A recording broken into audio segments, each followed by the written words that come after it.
Ever get this feeling like maybe our emotions are influenced by, like, way more than just our thoughts? Oh, absolutely. Like there's something deeper going on. Yeah.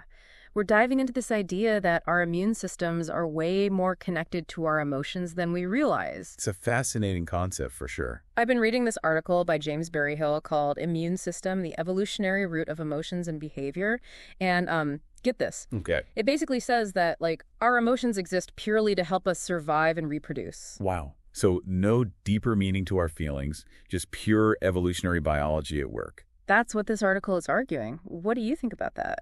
Well, when you first hear it, it's kind of a tough pill to swallow, right? Like, are our feelings really just about staying alive long enough to, pass on our genes? Yeah, it does sound a bit reductive. Right. But when you think about it from an evolutionary standpoint, it actually starts to make sense. Like, if a trait, whether it's physical or emotional, doesn't help us survive and reproduce, it's not going to stick around for very long. That's true. The traits that help us survive are the ones that get passed down. Exactly. And when you think about it, what's more important for our survival than our immune system? It's constantly fighting to keep us alive. So it makes sense that it would play a role in shaping our emotional responses to the world around us. It's like the immune system's kind of calling the shots in a way. Yeah, I never thought about it like that before. And get this, it's not just about simple stuff like fear keeping us safe from danger. The article even suggests that our more complex emotions, like spirituality, might have evolved because they offered some sort of evolutionary advantage.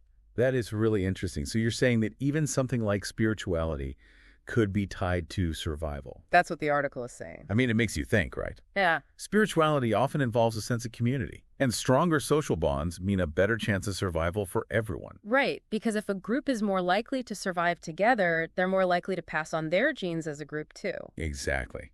It all comes back to survival and reproduction in the end. Okay, so if our immune system is like this puppet master pulling the strings of our emotions, how does it actually do it? Like, Yeah. It's not as if there's a little conductor in our bloodstream orchestrating our feelings, is there? Not exactly a conductor, but it's pretty amazing how it works. Imagine your immune system as this incredibly sensitive sensory organ, constantly scanning for threats, but also like opportunities to thrive. Okay. And it releases these chemical messengers, these tiny little signals called cytokines that directly affect how our brain responds to the world. So if our immune system senses danger, those cytokines basically hit the panic button in our brain, making us feel all those, like, anxious feelings. That's a really good way to put it, actually. Like, let's say you encounter a threat, any kind of threat, your immune system picks up on it, and boom, it releases those cytokines, and suddenly you're feeling that surge of fear or anxiety. Yeah, maybe even disgust. Exactly. Disgust, too. And those feelings, they're not exactly pleasant, but you're saying they're actually there to protect us? It's like our body's way of saying, hey, pay attention, something's not right here. It's true. Those feelings usually make us want to withdraw to avoid whatever's setting off those alarm bells. And that withdrawal, it's not just an emotional response, it's like your whole body is in on it. It's like when you can tell you're coming down with something and all you want to do is crawl into bed and hide from the world. Yeah. And the article actually calls that sickness behavior. It's like your immune system is saying, all right, everyone, time to lay low while I do my thing and fight this off. So it's really about conserving energy and letting our immune system do its job. But it's not all doom and gloom, right? No, not at all. What about those times when we feel totally safe, connected, loved? What's happening with our immune system and our emotions then? Give me all those good vibes. Exactly. When our immune system senses safety and those all-important bonding cues, it triggers a different set of chemical messengers, ones that make us feel good. So we're talking about oxytocin, that cuddle hormone, all those feel-good neurotransmitters. Exactly. They create those positive, pro-social emotions, the ones that make us want to connect, to build relationships, to be close to others. And from an evolutionary perspective, those connections, those relationships, they're also all about survival. Absolutely. So it's like this fascinating two-way street between our immune system and our emotions. You know, our immune system influences our emotions, but could it be that our emotions are also sending signals back, impacting our immunity? Now, that is a great question and the perfect place to pick up in our next episode. So last time we left off with this idea of a two-way street between our immune system and our emotions. Right. Like it's not just our immune system dictating how we feel, but our emotions actually impacting our immunity too. Yeah, exactly. And I feel like we've all experienced this firsthand, right? Like stress can totally make us sick. But what's the actual connection there? Oh, it's a powerful connection for sure. Think about a time when you were super stressed out, maybe a crazy deadline at work or something going on at home. You know those Oh moments. yeah, I know those moments all too well. Did you happen to get sick during that time? Maybe a cold or just feeling run down? It's like clockwork. Every time I have a big project, I'm guaranteed to get sick. It's not just a coincidence. The article talks about this link between chronic stress and a weakened immune system. Yeah. When we're stressed, our bodies pump out cortisol and other stress hormones, right? Right. And over time, those hormones, they can actually suppress our immune response, which makes us way more vulnerable to getting sick. So those stress colds everyone jokes about, those are actually a sign that our minds and bodies are way more connected than we realize. Exactly. Our mental and emotional states have a very real impact on our physical well-being. And on the flip side, it seems like positive emotions can actually have the opposite effect. So when we experience those good vibes, those happy, joyful, connected moments, those actually strengthen our immune response. It seems that way. When we experience things that boost those feel-good hormones, those neurotransmitters, it's like we're giving our immune systems a little boost too. So things like mindfulness, spending time with people we love, even just having a sense of purpose in life, those can all make our immune system stronger. Exactly. All of those things contribute to a more positive emotional state, which has a ripple effect on our overall well-being, including our immune system. It's pretty amazing when you think about it. It's like our body has this built-in reward system for prioritizing our well-being. I love that.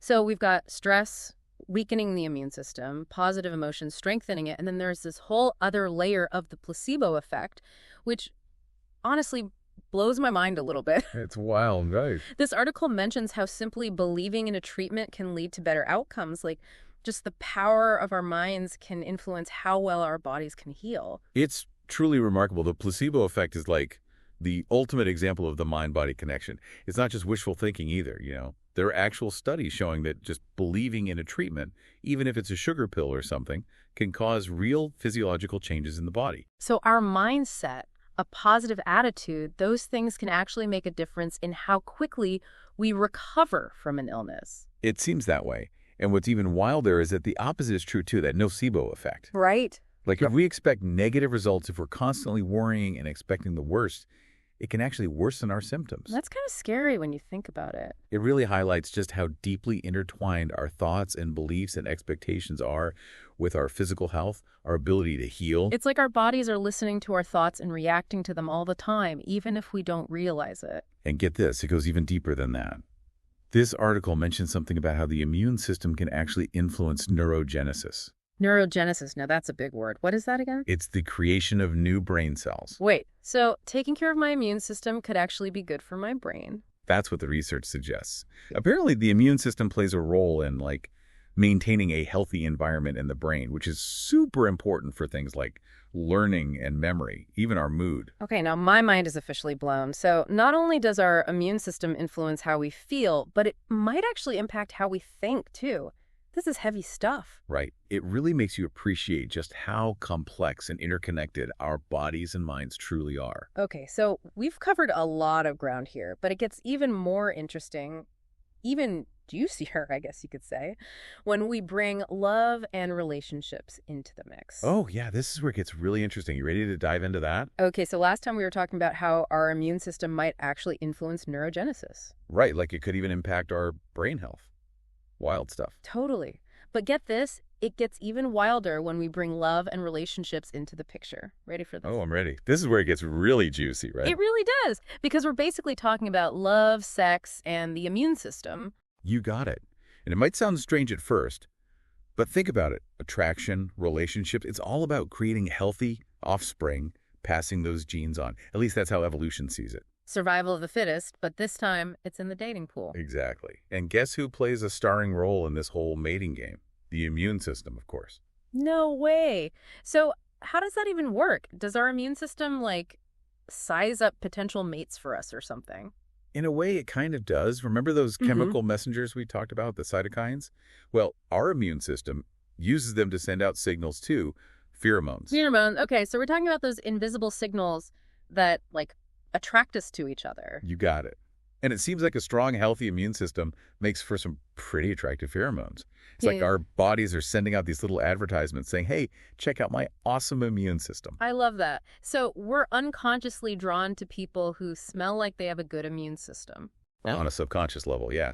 We're drawn to those signs of good health, a robust immune system. It's like evolution's way of giving a thumbs up to a potential match. Okay, that's already pretty wild, but this article mentions something even crazier, something called MHC. What in the world is MHV? MHC stands for Major Histocompatibility Complex. And this is where things get really interesting. So you know how our immune system needs a way to tell the difference between our own cells and invaders, right? Right, so it doesn't attack itself. Exactly. Yeah. Well, MHC is basically like a name tag system for our cells. It helps our immune system tell friend from foe. Okay, I'm following so far. And what's fascinating is that we're unconsciously drawn to partners with compatible MHC profiles, meaning we're attracted to people whose immune systems complement our own. Wait a minute, hold on. Are you saying we can sense someone else's immune system just from, like, smelling them or something? It seems that way. Our bodies are incredibly fine-tuned. We pick up on these subtle cues without even realizing it. The article even mentions that MHC compatibility influences our preferences, affecting things like how attractive we find someone's scent or even their skin. Wow. So it's not just about destiny or finding your soulmate. Our immune systems are secretly playing matchmaker behind the scenes. You could say that. So much for romantic love being purely about emotions. Right. It's our immune system swiping right on potential partners. So what's the evolutionary benefit of all this MHC compatibility? Why is it advantageous to be attracted to someone with a compatible immune system? Well, think about it this way. Choosing a partner with a compatible MHC profile increases the likelihood of having kids with a more diverse and robust immune system. So it's like a biological insurance policy for your future kids, making them more resilient, less likely to get sick. Exactly. Pretty incredible when you think about it. It really is. This whole conversation has been pretty mind-blowing.